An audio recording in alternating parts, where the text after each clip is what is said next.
Today we're going to talk about domestic policies in Nazi Germany. We're going to do this over two videos because there's just so much to cover. Starting off with Adolf Hitler and the Nazi Party's economic policies. Recognize that the Nazis are rising to power in the midst of the Great Depression, which for Adolf Hitler, as this new leader of Germany, is setting a pretty low bar for economic success in these early years. So this is going to allow the Nazis and Adolf Hitler to benefit from the political capital that the recovery over the next few years would bring. Now, Hitler wanted his focus on the economy to be on industrialization and rearmament. He wanted to rebuild this German military as fast as possible.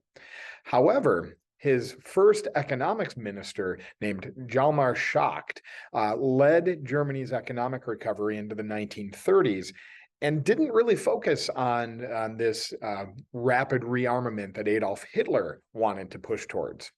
His new plan was to call for raising employment through public works projects. Think of the Autobahn that was developed in Germany in the 1930s. Young men would be required to join the National Labor Service for a 6-month term of office to learn to work and basic skills that would be needed for the workforce.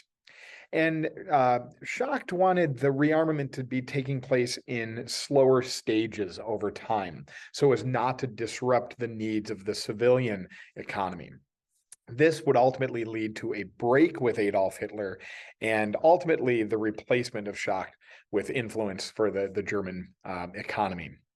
He would be replaced by Hermann Goering, a longtime associate of Adolf Hitler, who supported more rapid industrialization and rearmament and a push towards what is known as autarky. Autarky is developing a self-sufficient economy. So this is coming out of the reality that during World War I, part of the reason that Germany could not win the war is that they were strangled off from outside supplies.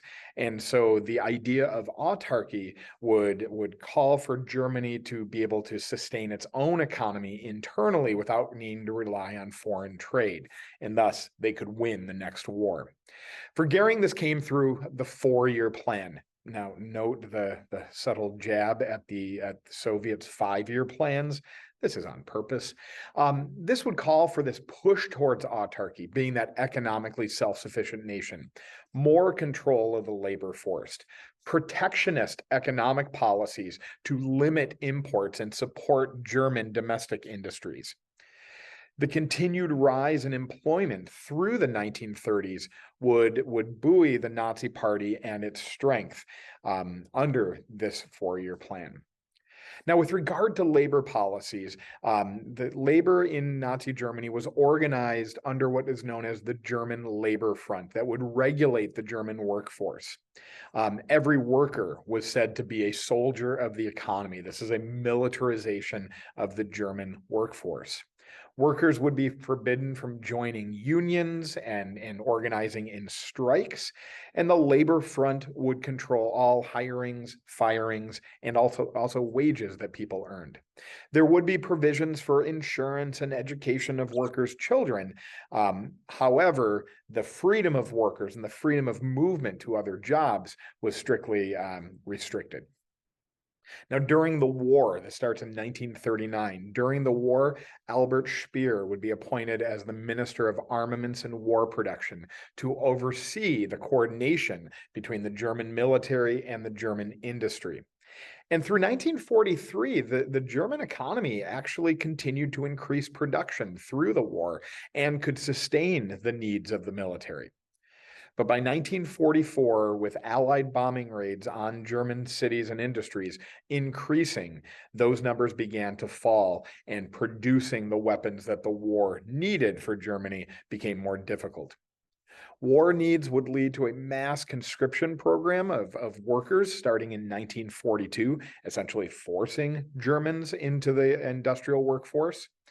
And through the war, Germany would rely on the use of enslaved prisoners and foreigners that came within the realm of this growing Nazi empire for their labor needs.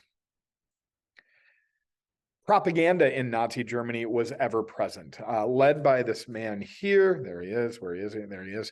Joseph Goebbels, the minister of propaganda in Nazi Germany. He created his propaganda to try to unite the German nation under the control of Adolf Hitler and the Nazi Party, promoting the German nation as the ultimate and supreme social and cultural organization. He used this through the repetition of key ideas, through all forms of media, radio, film, posters. Hitler's image and the swastika of the Nazi Party was everywhere. Hitler and the party were always to be shown in a positive light, emphasizing Hitler's infallibility with what is known as the Führer principle, that literally Adolf Hitler could do no wrong. The elimination of Jewish influence and an emphasis on Aryanism in Germany was also central on German propaganda during the 1930s and into the 40s. Massive political rallies were held, celebrating Nazi achievements and what could be achieved in the future. Above me here is a still from a Nuremberg rally in 1934 that was ultimately filmed and turned into a movie seen throughout Germany, created by director Leni Riefenstahl, called Triumph of the Will, that highlighted this new and rising German state. The success of the 1936 Berlin Olympic Games were also used as a propaganda tool for Adolf Hitler and the Nazis. The press in Germany was brought under control of the Nazi Party. All information released to newspapers came through the Nazi-controlled German Newspaper Bureau. An editor's law created in 1933 left all editors of various newspapers in Germany personally responsible for what appeared in their papers. And so they could land themselves in a concentration camp if there was anything printed unflattering to Adolf Hitler or the Nazi Party. In essence, this led newspapers to self-censor without the government even stepping in. The Reich Radio Company would work to spread Nazi propaganda over the airwaves as the radio became a new and more popular form of media that people consumed. Though it was difficult to enforce, the state also banned the listening of foreign broadcasts by Germans. The arts in Germany were stifled under Nazi propaganda regime. Censorship led to only art glorifying Adolf Hitler and the Nazi Party being created. Abstract art and jazz music coming out of the United States was rejected as decadent. Jewish creators and works were banished from the German state. With regard to education in Nazi Germany, it was dedicated and directed to promoting ideals of Nazism. The curriculum focused on traditional studies, along with a pro-Nazi vision of German history and the German language that would glorify the states. Teaching of racist theories promoting Aryanism and anti-Semitism, biological studies that supported social Darwinist ideas, and the teaching of eugenics, this science of the late 19th, early 20th century of breeding humans for desired qualities.